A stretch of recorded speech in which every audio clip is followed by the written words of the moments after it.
Hi అందరికి నమస్తే. అందరికి హోమ్ సాయిరామ్ అండి. అందరు టిఫిన్ చేసిరా ఫ్రెండ్స్? టీ తాగిరా? మా ఇంట్లో అయితే టీ రెడీ చేస్తున్నా.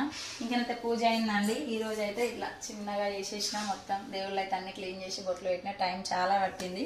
ఎప్పుడో వేయాల్సింది వీడియో, కాకపోతే ఇప్పుడు పని అయిపోయిందండి. జస్ట్ పూజ వరకే అయిపోయింది. ఇంకా మిగతా పని అంత ఉంది. ఇంకా టీ పెట్టాలి, ఇంకా టిఫిన్ చేయాలండి. చాలా మంది మేము ముగ్గురం అక్క చెల్లెళ్ళమని చాలా మంది బాధపడ్డారండి. ఎందుకంటే బాధపడ వద్దండి. ఎందుకంటే మనకు అమ్మ నాన్న ఉన్నారు కదా, జన్మనిచ్చిన వాళ్ళు.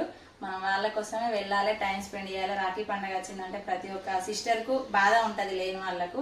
కొంతమంది ఉండి కూడా ఆస్తి పంపకాల వల్ల బంధాలు దూరం అవుతాయండి. ఆస్తులకు ఇచ్చినంత ప్రియారిటీ మనుషులకు ఇయ్యరండి. కొంతమంది డబ్బునే చూస్తారు కానీ తొడగొట్టిన తోడు దొరకది.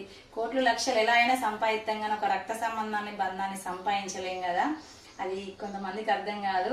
కాకపోతే మనము అమ్మ నాన్న ఉన్నంత వరకే పుట్టినిల్లు మీద మనకు సర్వ హక్కులు ఉంటాయి. అమ్మ నాన్న ఉందని చూడడానికి వెళ్తాం.